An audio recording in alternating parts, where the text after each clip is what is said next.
Assalamualaikum warahmatullahi wabarakatuh. Waalaikumsalam warahmatullahi wabarakatuh. Perkenalkan, nama saya Muhammad Sinul Helmi dan rekan kelompok saya Maulina Fitria Darwati. Kami di sini ingin mempresentasikan materi Islamisasi Pendidikan Umum dan Sains.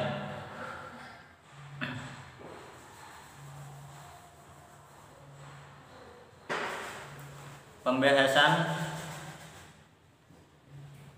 pengertian pendidikan umum.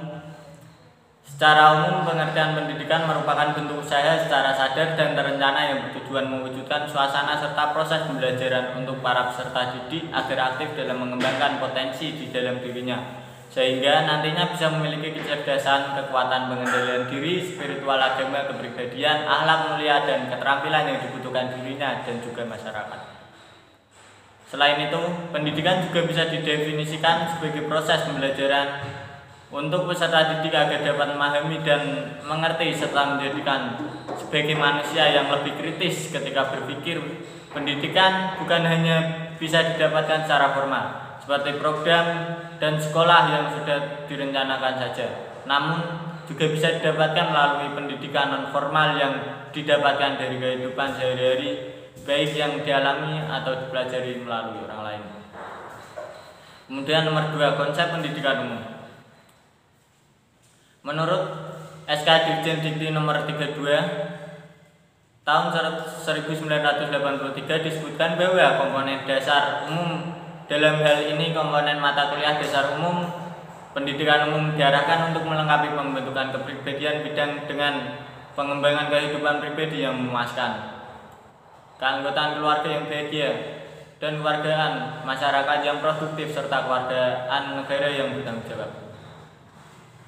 Dalam buku pedoman SPTK Sistem Pendidikan Tenaga Kependidikan dikatakan bahwa komponen dasar umum diarahkan kepada pembentukan warga negara pada umumnya dengan kompetensi personal, sosial, serta kultural yang sejumlahnya merupakan ciri khas bagi warga negara yang berkesempatan mengenyam pendidikan tinggi.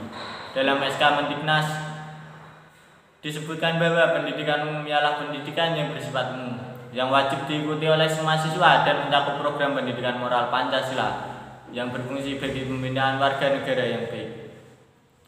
Kemudian nomor 3, fungsi pendidikan umum.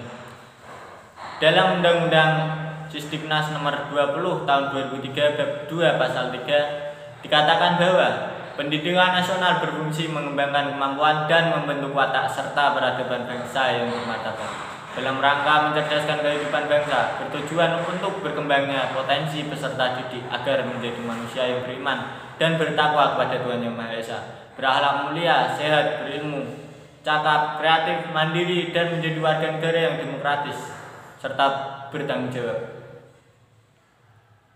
Menyimak pasal 3 di atas bahwa pendidikan nasional berfungsi mengembangkan kemampuan dan membentuk watak, menggambarkan bahwa yang harus dikembangkan dalam diri peserta didik adalah potensi-potensi yang dimilikinya, bukan berarti menjajali dengan ilmu pengetahuan semata tanpa mempertimbangkan potensi-potensi dalam hidup dan penghidupan selaku manusia yang mempunyai keinginan, nafsu, akal, dan naluri kemanusiaannya. Kemudian nomor 4 akan diterangkan rekan tim saya. Nomor 4, definisi Islami ilmu pengetahuan. Ilmu pengetahuan dan sains sering disamakan. Hal itu juga diketahui dari definisi yang ditemukan oleh para ilmuwan. Namun, sebuah istilah dihadirkan tentu mengandung makna yang berbeda. Adapun pengertian dari 3 kata tersebut ialah: yang pertama, menurut Rep, Ross, and Ernest van der Hoek, ilmu adalah suatu yang bersifat empiris, rasional, dan umum yang tersusun dan keempat-empatnya serentak. Yang kedua, di dalam Ensiklopedia Indonesia, ilmu pengetahuan adalah suatu sistem dari pembagi pengetahuan yang masing-masing mengenai suatu lapangan pengalaman tertentu yang disusun demikian rupa. Yang ketiga, sains adalah bentuk pengetahuan yang spesifik dan mempunyai objek ontologis, landasan epistemologis, dan landasan aksiologis yang khas. Yang kelima, konsep Islami Sains atau ilmu pengetahuan. Ada 5 konsep Islami Sains, antaranya yang pertama, Islamic Science dengan pendekatan instrumentalistik, yaitu pandangan yang menganggap ilmu dan sains hanya sebagai alat atau instrumen. Yang kedua, Islamisasi sains yang paling menarik bagi sebagian ilmuwan dan kebanyakan kalangan awam adalah konsep juslifikasi. Maksudnya adalah penemuan ilmu modern yang terutama di bidang ilmu alam yang diberikan justifikasi melalui ayat Al-Quran maupun hadis. Yang ketiga, konsep Islamisasi sains menggunakan pendekatan sakralisasi. Ide ini dikembangkan pertama kali oleh Syekh Hussein Nars, sebagaimana sains modern yang sekarang ini bersifat sekular dan jauh dari nilai-nilai spiritual. Yang berikutnya, Islamisasi sains melalui proses integrasi, yaitu mengintegrasikan sains barat dengan ilmu-ilmu Islam. Yang terakhir, konsep Islamisasi sains yang paling mendasar dan menyentuh akar permasalahan sains adalah Islamisasi yang berlandasan paradigma Islam. Ide ini yang disampaikan pertama kali secara sistematis oleh Syekh Muhammad Mahfuz Al-Atas.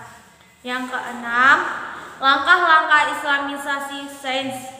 Untuk merealisasikan Islami ilmu pengetahuan, maka International Institute of Islamic Thought yang dipimpin oleh Ismail Raji Al-Faruqi merencanakan gagasan tersebut dalam berbagai langkah. Di antaranya, yang pertama, menguasai dan mahir dalam disiplin ilmu pengetahuan modern. Yang kedua, tinjauan disiplin ilmu pengetahuan.